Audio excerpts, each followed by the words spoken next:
अगर आप भी चाहते हैं कि आरसीएम म्यूजिक के वीडियो सबसे पहले आप तक पहुंचे, तो लाल बटन को दबा के चैनल को सब्सक्राइब जरूर करें और साथ में बेल आइकन को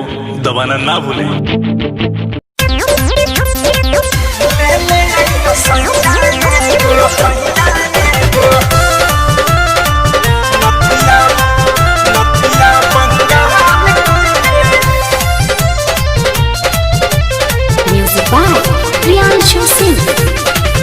रोजो झमकाइब फोटो फेसबुक पर डाल के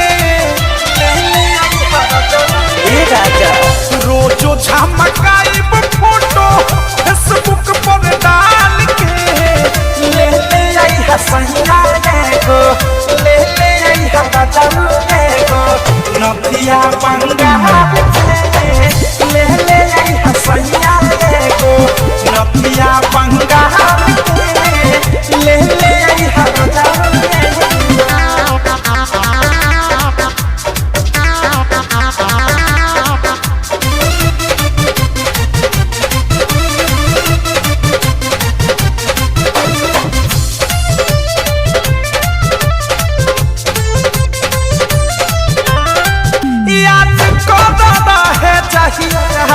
रतिया सुहाग के शादी में रह गई शादी रतिया जाग के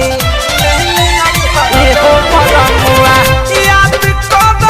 है चाहिए रतिया सुहाग के शादी में रह गई शादी रतिया जाग के जूरी न जवाब तुहरा ये कहूँ सवाल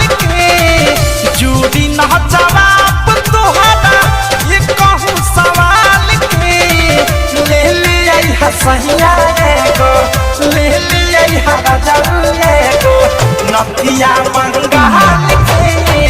ले ले आई हसुगना को नदिया बंगाल के ले ले आई हजारू